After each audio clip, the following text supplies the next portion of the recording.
আলহামদুলিল্লাহি রাব্বিল আলামিন ওয়াসসালাতু ওয়াসসালামু আলা সাইয়্যিদিল মুরসালিন আম্মা বা'দ ফাআউযু বিল্লাহি মিনাশ শাইতানির রাজিম বিসমিল্লাহির রহমানির রহিম আসসালাতু ওয়াসসালামু আলাইকা ইয়া রাসূলুল্লাহ ওয়া আলা আলিকা ওয়া আসহাবিকা ইয়া হাবিবাল্লাহ আসসালাতু ওয়াসসালামু আলাইকা ইয়া নবিয়াল্লাহ ওয়া আলা আলিকা ওয়া আসহাবিকা ইয়া নূরাল্লাহ। প্রিয় ইসলামী ভাইরা, মাদানী চ্যানেলের দর্শক শ্রোতা, কেমন আছেন আপনারা? আল্লাহ পাক আপনাদের সবাইকে ভালো রাখুক সে কামনাই করি। আর মাদানী চ্যানেলের ধারাবাহিক অনুষ্ঠান অনন্য ব্যক্তিত্ব, এই অনুষ্ঠানে আপনাদেরকে আরও একবার স্বাগত জানাচ্ছি।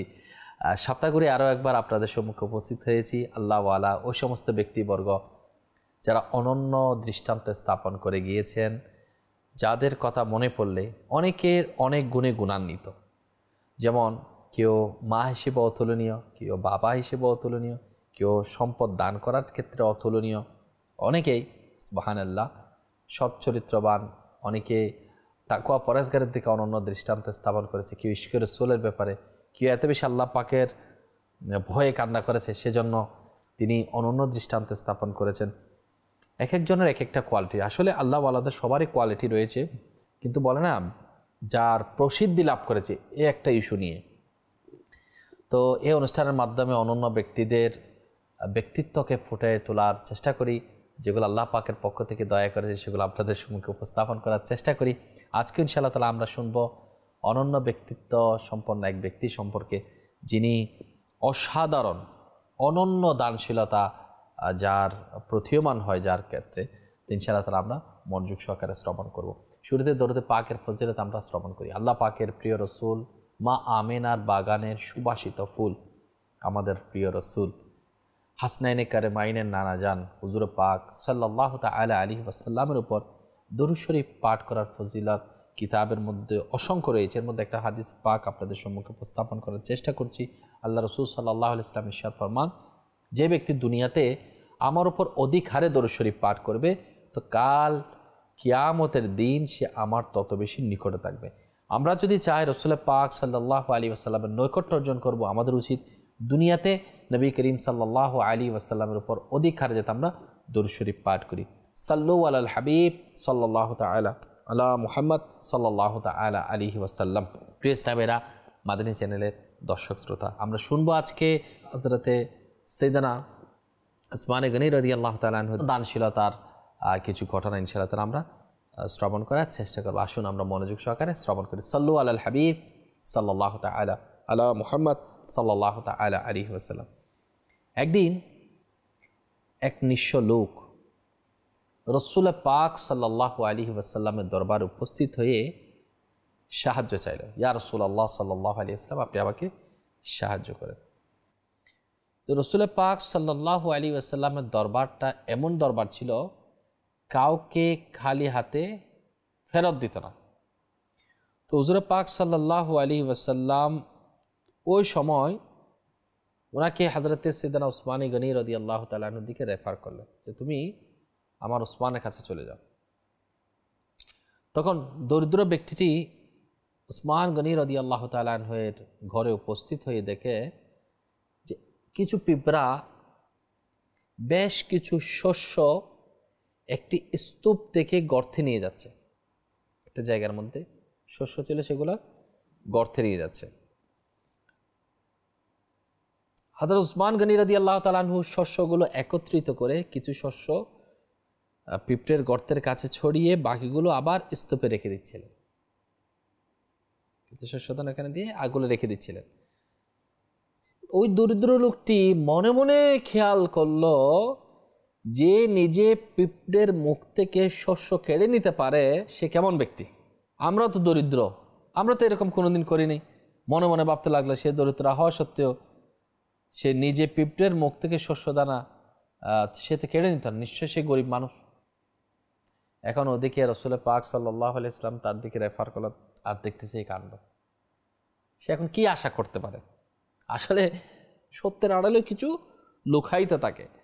আমরা যা দেখি সেটার মধ্যে যাতে আমরা মন্তব্য না করি, দেখার মধ্যে মানুষের ভুল হয়, এর প্রমাণটা আমি আপনাদেরকে দেওয়ার চেষ্টা করছি। তাহলে ওই লোকটা এই ঘটনা দেখে সেখান থেকে চলে গেলেন। পরদিন ওই লোকটি আবার রসুল পাক সাল্লাল্লাহু আলাইহি ওয়াসাল্লামের দরবারে উপস্থিত হলো এবং কিছু চাইলে, ইয়া রাসূলুল্লাহ সাল্লাল্লাহু আলাইহি ওয়াসাল্লাম, আপনি আমাকে কিছু দিন। রাসূল সাল্লাল্লাহু আলাইহি ওয়াসাল্লাম এটাই জানালো যে তুমি উসমান গনি রাদিয়াল্লাহু তাআলার কাছে যাও। তখন সে রাসূল পাক সাল্লাল্লাহু আলাইহি ওয়াসাল্লামকে জানালো যে উসমান রাদিয়াল্লাহু তাআলার নিকট কিছু আশা করা যায় না। আমি কি আশা করতে পারি? আমি কিছু চাইনি।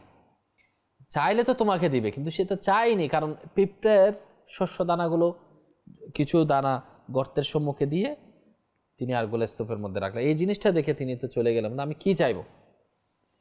হুজুর পাক সাল্লাল্লাহু আলাইহি ওয়াসাল্লাম বললেন, তুমি যাও, উসমান গনি রাদিয়াল্লাহু তাআলার কাছে যাও। অনিচ্ছা সত্ত্বেও ওই দরিদ্র লোকটি উসমান রাদিয়াল্লাহু তাআলা আনহুর কাছে গেল। হযরত উসমান গনি রাদিয়াল্লাহু তাআলা আনহু দরবারে গিয়ে, ঘরের সামনে গিয়ে আবার আরেকটা কিছু দেখতে পেলেন। কি? তো উসমান গনি রাদিয়াল্লাহু তাআলা আনহু তার যে খাদিম ছিল, তো বলল যে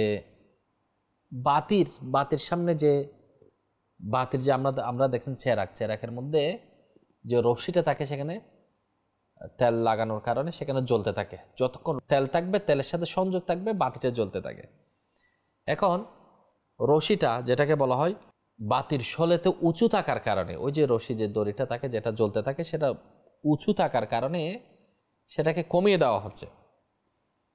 কারণ ওই খাদিম সেটাকে বড় করে দেওয়ার কারণে তেল বেশি অপচয় হচ্ছে, তেল বেশি জ্বলতেছে, আগুন বেশি জ্বলে যাচ্ছে। সেজন্য তাকে কিছু কথা শোনালো যাতে তেল বেশি খরচ না হয়। আর বেশি খরচ হওয়ার কারণে, তেলের বাতিটার বেশি জ্বলার কারণে, অর্থাৎ রশিটা বেশি উপরের দিকে করে দেওয়ার কারণে তেলের অপচয় হচ্ছে। এখন দরিদ্র লোকটি মনে মনে ভাবতে লাগলো, আমি কার বাড়িতে আসলাম, যেখানে আগুন উজ্জ্বল রয়েছে, প্রজ্বলিত রয়েছে, তো সে যদি এত দিত আমাকে, আমার কাছে, আমাকে তো আল্লাহ রাসূল সাল্লাল্লাহু আলাইহি ওয়াসাল্লাম পাঠালো, সে আমাকে কি দিবে?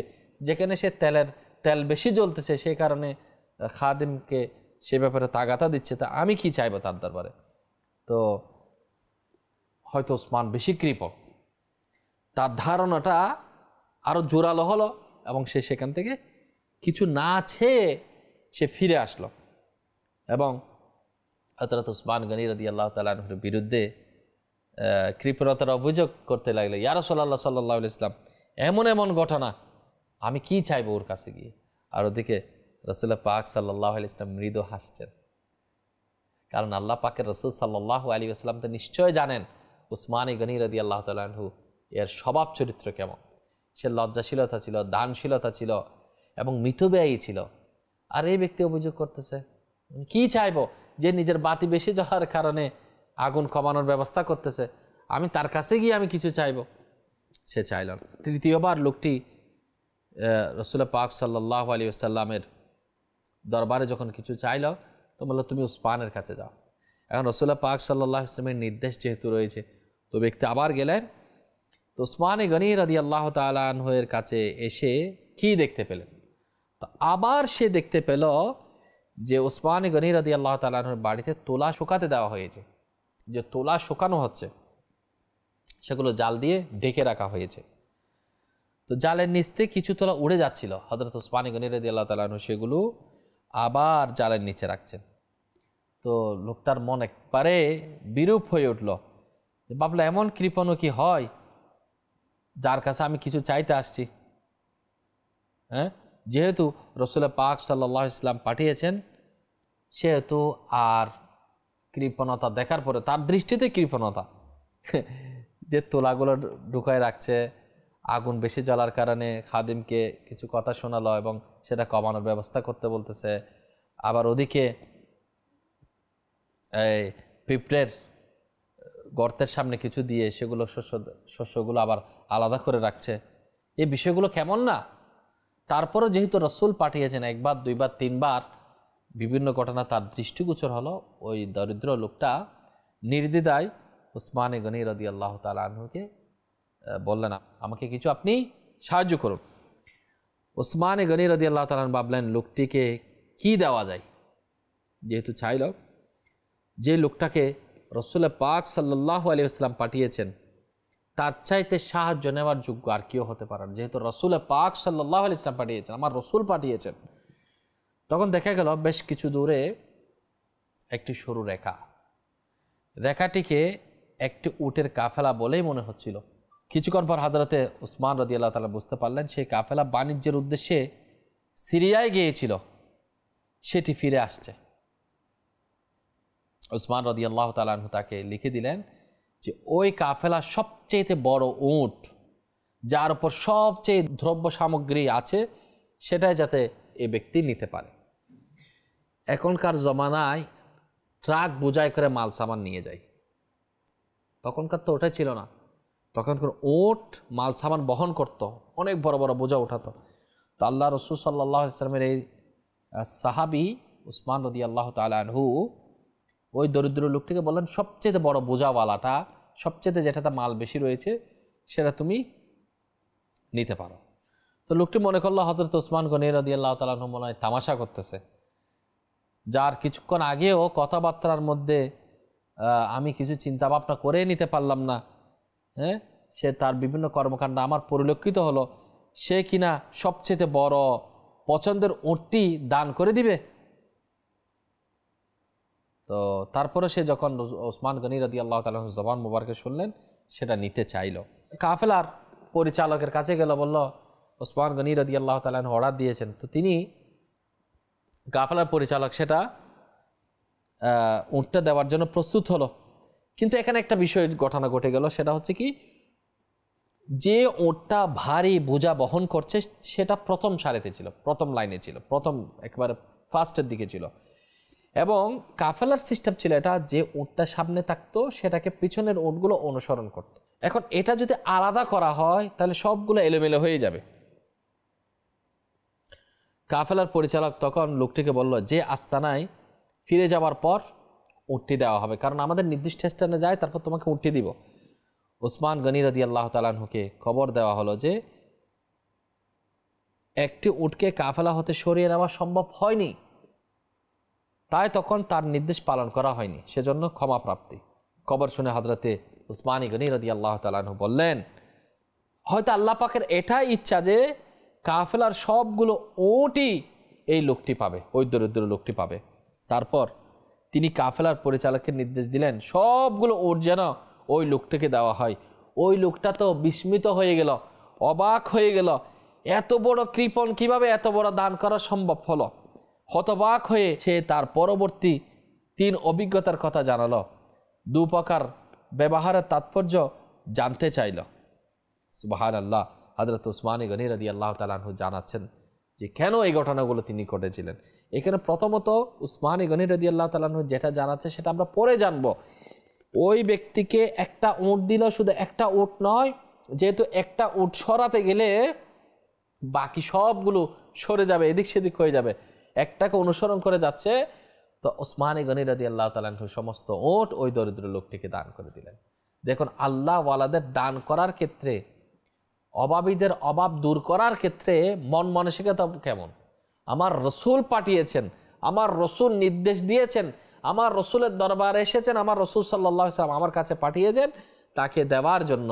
তো যেহেতু রসুলের পাকের দরবার থেকে এসেছে, হ্যাঁ, এই মানুষটার চাইতে বড় পাওয়ার হকদার আর কেউ নয়। একটা ট্রাক কে বর্তমানে দান করবে? ট্রাক মাল সহকারে কে দান করবে?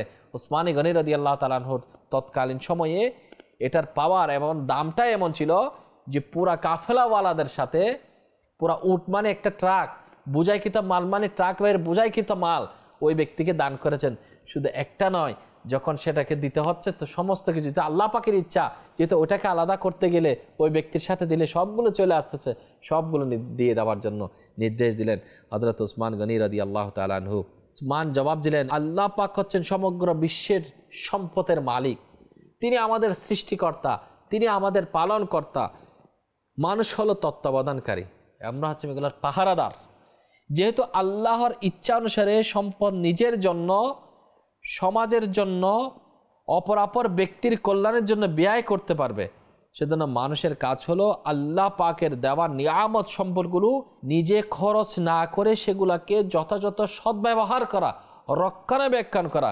যদি কোনো ব্যক্তির তত্ত্বাবধানকালে কোনো সম্পদ এক কণা মাত্রও যদি বিনষ্ট হয়, তবে আল্লাহর দরবারে সেটার জবাবদিহিতা করতে হবে। সম্পদের অধিকার শুধু বিশেষ সুবিধা নয়, বরং একটি বিরাট দায়িত্ব। যে আমি তেল কমিয়ে দিয়েছি, আমার ব্যবহার এখানে, সেটা অপচয় আমি কেন করব? বাইতুল মাল থেকে আমাকে যতটুকু দেওয়া হচ্ছে সেটার সঠিক ব্যবহার আমাকে করতে হবে। যেটা আমার প্রয়োজন, যতটুক প্রয়োজন ততটুকুর চাইতে যখন আমি সেটা বেশি জ্বালাবো, সেটা বেশি ব্যবহার করব, সেটার বেশি আমি সুবিধা ভোগ করব, তাহলে অপর ব্যক্তি সেটা ভোগ থেকে বঞ্চিত হয়ে যাচ্ছে না? ওসমানে গনি রাদিয়াল্লাহু তাআলা আনহুর দায়িত্ব কর্তব্যের ক্ষেত্রে কেমন ন্যায়পরায়ণ ছিল, এবং সাথে সাথে যখন দেওয়ার হুকুম আসে, নিজের ব্যবহার, একটা হচ্ছে নিজের জন্য, একটা হচ্ছে পরের জন্য। আমরা নিজের জন্য সুবিধা সব নিই, নিজের হক যতটুকু রয়েছে তার চেয়ে বেশি নেওয়ার চেষ্টা করি, অথচ উসমানী গনি রাদিয়াল্লাহু তাআলা আনহু, যিনি আমিরুল মুমিনিন, ইসলামের তৃতীয় খলিফা হওয়া সত্ত্বেও তিনি মিতব্যয়ী ছিলেন। অপ্রয়োজনীয় ব্যবহার তিনি করেন নাই।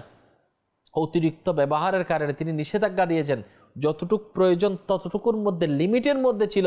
কিন্তু যখন দেওয়ার বেলায় আসলো, দিতে হবে, আল্লাহ পাকের রসুলের হুকুম এসেছে, আল্লাহ পাকের রসুল নির্দেশ দিয়েছেন, তখন দেওয়ার ক্ষেত্রে তিনি একটা দুটো নাই, যা দেবার পুরা কাফেলাওয়ালার যে মাল সামান সহকারে উট বোঝায়, কি তো তোমার যা লাগবে তুমি তাই নিয়ে যাও।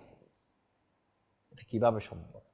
এটা কত বড় মনের অধিকারী হলে, মনের পাওয়ারটা কত বড় হলে এই কাজটা করতে পারে। বর্তমান সময়ে আমরাও দিই, যে জিনিসটা দেখবেন দেওয়ার ক্ষেত্রে কি, যেটা জিনিস সবচাইতে পুরান, অচল, ব্যবহার উপযোগী, এটা অপরকে দিয়ে দাও। জনকল্যাণমূলক কাজে দেওয়ার ক্ষেত্রে আগ্রহ বেশি দেখা যায় না। সব সুবিধা নেওয়ার ক্ষেত্রে সবাই আছে, কিন্তু দেওয়ার বেলায় কেউ নেই। কিন্তু আল্লাহ পাকের রাসূল সাল্লাল্লাহু আলাইহি ওয়াসাল্লাম নির্দেশ দিয়েছেন, এক মুসলমান ভাই অপর মুসলমানের জন্য সেটাই পছন্দ করবে, এক মুমিন অপর মুমিনের জন্য সেটাই পছন্দ করবে।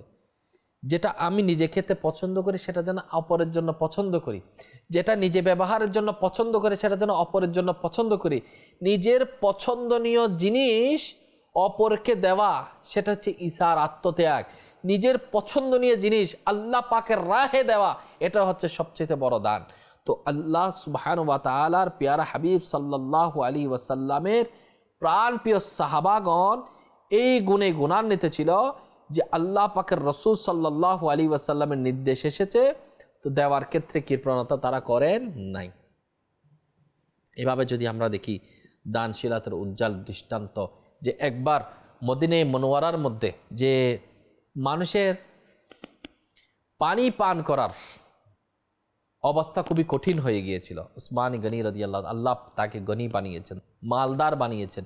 শুধু মাল নিজের জন্য নয়, ইসলামের কল্যাণে, ইসলামী যুদ্ধের ক্ষেত্রে, মানব কল্যাণের ক্ষেত্রে তিনি তার মালকে বিসর্জন দিয়েছেন। রাসূল পাক সাল্লাল্লাহু আলাইহি ওয়াসাল্লামের সোহবত থেকে যেটা পেয়েছেন, তো তিনি গনি হবেন না তো কে গনি হবেন? একবার পানির প্রয়োজন হয়েছিল আরবের মধ্যে, তো উসমানী গনি রাদিয়াল্লাহু তাআলা আনহু কিতাবের মধ্যে আসছেন যে জনকল্যাণমূলক কাজের মধ্যে তিনার পার্টিসিপেটটা ফাইন্যান্সিয়ালি অনেক বেশি চমৎকার ছিল।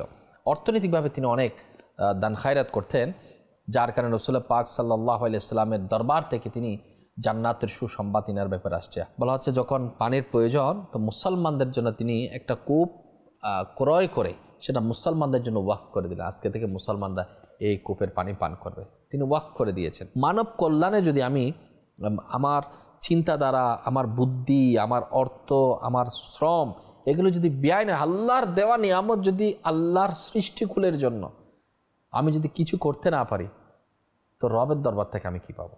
তো রবের দরবার কিছু পেতে হলে মানব কল্যাণে নিজেকে জড়িত রাখতে হবে। সুবহানাল্লাহ। হযরত সাইয়েদানা উসমানী গনি রাদিয়াল্লাহু তাআলা দানশীলতা, অনন্য দানশীলতা, যেটা অসাধারণ চমৎকার এবং পৃথিবীর মধ্যে একটা দৃষ্টান্ত স্থাপন তিনি করে গিয়েছেন। এরপর হিজরতের পর নবী করিম সাল্লাল্লাহু আলাইহি ওয়াসাল্লাম নামাজ আদায়ের জন্য ছোট্ট পরিসরে মসজিদে নববী নির্মাণ করেন। তখন মুসল্লির সংখ্যা ছিল কম। দিন দিন ইসলামের প্রতি মানুষের আকর্ষণ বাড়াতে মুসল্লির সংখ্যা বেড়ে যায়, তাতে মুসল্লিদের মসজিদের জায়গা সংকুলন হচ্ছে না। যেটা নবী করিম সাল্লাল্লাহু আলাইহি ওয়াসাল্লাম মসজিদ নববী সম্প্রসারণ করলেন, যেটা নির্মাণ করলেন, সেটা তার মানুষ জায়গা হচ্ছে না। তো হুজুর করিম সাল্লাল্লাহু আলাইহি ওয়াসাল্লাম চাইলেন যারা ধনী সাহাবী রয়েছেন তাদের কেউ যাতে পাশের জায়গা ক্রয় করে মসজিদের জন্য দান করেন। তো এই উদ্দেশ্যে সামনে রেখে নবী করিম সাল্লাল্লাহু আলাইহি ওয়াসাল্লাম সবাইকে উৎসাহ দিতে রইলেন। তো এমন সময় কেউ কি আছে উপার্জিত সম্পদ থেকে এই জায়গাটি ক্রয় করবে, তখন সে দুনিয়ার তো অনন্য মুসলমানদের মতোই থাকবে, তবে জান্নাতে তার জন্য উত্তম কিছুর ব্যবস্থা থাকবে। তখন উসমান গনি রাদিয়াল্লাহু তাআলা আনহু কি করলেন, তিনি নিজ উপার্জিত অর্থ দিয়ে জায়গাটি ক্রয় করে মসজিদের নববীর সম্প্রসারণের জন্য দান করলেন। অর্থাৎ আল্লাহ রাসূল সাল্লাল্লাহু আলাইহি ওয়াসাল্লাম যে মসজিদের নববী শরীফ নির্মাণ করলেন সেটার সম্প্রসারণ করে সেটাকে আরও বিস্তীর্ণ করে বড় করে জায়গায় ক্রয় করার ক্ষেত্রে যিনি এগিয়ে এসেছিলেন তিনি হচ্ছেন হযরত সাইয়্যিদানা উসমান গনি রাদিয়াল্লাহু তাআলা আনহু। এরপর পানির ব্যবস্থা করে দেওয়ার ক্ষেত্রে কূপ ক্রয় করে মুসলমানদের জন্য ওয়াকফ করা, তাবুক যুদ্ধের ক্ষেত্রে অধিক সম্পদ সুবহানাল্লাহ যিনি ব্যয় করেছিলেন তিনি উসমান গনি রাদিয়াল্লাহু তাআলা। আমার একটা অনুষ্ঠান আপনারা দেখবেন যেটা হচ্ছে জান্নাতের সুসংবাদপ্রাপ্ত সাহাবা, এই অনুষ্ঠানে আমি বিস্তারিত বলেছি যে উসমান গনি রাদিয়াল্লাহু তাআলা আনহু কীরকম দান তাবুক যুদ্ধের জন্য করেছিলেন সুবহানাল্লাহ। অন্যান্য যুদ্ধের ক্ষেত্রে নবী করিম সাল্লাল্লাহু তাআলা আলাইহি ওয়াসাল্লামকে কীভাবে সাপোর্ট তিনি করেছেন, তো ইনশাআল্লাহ তারা আপনারা সেখানে শুনতে পাবেন। তিনি যতটুকু এলান করেছেন তার চাইতে বেশি দান করেছেন। তারপর বলা হচ্ছে মদিনায়ে মুনাওয়ারার মধ্যে একবার অনাবৃষ্টি এবং ফসল উৎপাদন না হওয়ায় চরম দুর্ভোগ নেমে আসে। সেক্ষেত্রে কঠিন পরিস্থিতির ক্ষেত্রে যখন চারিদিকে দুর্ভিক্ষের মতো অবস্থা, দুর্ভিক্ষে খাদ্য সহায়তার জন্য সমস্যা, তখন হযরতে সাইয়্যিদানা উসমান গনি রাদিয়াল্লাহু তাআলা আনহু নিজে আগে বেড়েছিলেন, নিজে আগে অগ্রসর হয়েছিলেন। বলা হচ্ছে রাসূল পাক সাল্লাল্লাহু আলাইহি ওয়াসাল্লাম সর্বদা মুসলমানদের কল্যাণে মানব কল্যাণের মধ্যে এগিয়ে আসতেন। তো বর্ণনার মধ্যে আসছে যে সবাই আল্লাহর দরবারে সাহায্য কামনা করছে, আল্লাহ তুমি আমাদের উপর রহম করো। তো উসমান গনি রাদিয়াল্লাহু তাআলা আনহু সিরিয়ায় নিয়োজিত ব্যবসায়ীরা খাদ্য গম বুঝায়ে 100টা উট নিয়ে মদিনায়ে পাকের মধ্যে উপস্থিত হলেন। কারণ মানুষ ক্ষুধার্ত, মানুষ অসহায় অবস্থার মধ্যে দিন কাটাচ্ছে, দুর্ভোগ নেমে এসেছে। তো এটা দেখে সুবহানাল্লাহ মদিনার ব্যবসায়ীরা উসমান গনি রাদিয়াল্লাহু তাআলা দরজায় এসে তাদের দুর্ভাগ্যের কথা তুলে ধরে বললেন, আপনার মজুদকৃত খাদ্যদ্রব্য আমাদের কাছে বিক্রি করে দিন যাতে আমরা এর মাধ্যমে অভাব কাটিয়ে উঠতে পারি। উসমান গনি রাদিয়াল্লাহু তাআলা আনহু বললেন, এটা তো খুবই ভালো বিষয়, আচ্ছা তোমরা আমাকে এই ব্যবসায় কত লাভ দিবে? তারা বললে, আপনি 10 দিরহাম ক্রয় করে থাকেন তাহলে আমরা 2 দিরহাম লাভ দিব। উসমান গনি রাদিয়াল্লাহু তাআলা আনহু বললেন, না, লাভ আরও বেশি দিতে হবে। তখন তারা বললেন, আচ্ছা 5 দিরহাম লাভ দিব। তিনি আরও বাড়িয়ে দেওয়ার কথা বললে ব্যবসায়ীরা বললেন, এর চাইতে বেশি লাভ দেওয়া আমাদের পক্ষে সম্ভব না। এরপর তিনি তাদের বললেন, শোনো, আমি এতক্ষণ তোমাদের সঙ্গে যা দর কষাকষি করেছি এটা এমনিতেই মজা করেছি। এখানে যত খাদ্য সামগ্রী আছে আমি মদিনাবাসীর অভুক্তদের মাঝে সব কিছু সদকা করে দিলাম। যত কিছু দরকার, মুসলমানদের কঠিন অবস্থা, আমি এই যে অন্য জায়গা থেকে মাল সামগ্রী আনিয়ে নিল এবং আনার পরে ব্যবসায়ী সামগ্রী, তো বড় ব্যবসায়ী ছিলেন, বড় কারবারি ছিলেন। তো সুবহানাল্লাহ, তো এই সব কিছু আমি মুসলমানদের কল্যাণে দান করে দিচ্ছি, তোমাদেরকে কিনে বেশি দাম দিয়ে কিনতে হবে না। এখনও বলা হচ্ছে উসমান গনি রাদিয়াল্লাহু তাআলা আনহু এত বেশি সম্পদ দান করেছেন, ওনার অ্যাকাউন্ট এখনও জমা আছে। যিনি যেগুলো ওয়াকফ করেছেন এখনও আরব শরীফের মধ্যে ওনার ওয়াকফ এস্টেটে যে ওনার রেখে যাওয়া, করে যাওয়া মানব কল্যাণের জন্য যেগুলো করে গেছে অ্যাকাউন্টে এখনও জমা হয়, যেগুলো মানব কল্যাণে গরিব অসহায়দের জন্য মুসলমানদের কল্যাণে এখনও ব্যয় হচ্ছে। ইনি মাজারে পাকে শয়ন করছে, এখনও 1400-1500 বছর অতিবাহিত হয়ে যাচ্ছে, 1400 বছর পার হয়ে গেছে। আর ওনার করা সদকা, ওনার করা দান তহবিল এখনও আলহামদুলিল্লাহ আজ্জা ওয়া জাল মানব কল্যাণে কাজে আসতেছে। আল্লাহ পাকের কি দয়া মহিমা। তো মনকে বড় করতে হবে, আল্লাহ পাকের রাহে দেওয়ার ক্ষেত্রে কৃপণতা করা যাবে না। আল্লাহ পাক আমাদের উপর দয়া করবেন ইনশাআল্লাহ তাআলা। অনন্য ব্যক্তিত্ব এ অনুষ্ঠান ইনশাআল্লাহ আমরা আগামী পর্বে অন্য এক বিষয়ে অন্য এক ব্যক্তি সম্পর্কে ইনশাআল্লাহ তাআলা আমরা জানার চেষ্টা করব। আজ এতটুকুই, ভালো থাকুন, সুস্থ থাকুন এবং মন খুলে আল্লাহর রাস্তায় সদকা করুন। আমিন বিজাহিন নবীন আমিন সাল্লাল্লাহু তাআলা আলাইহি ওয়াসাল্লাম।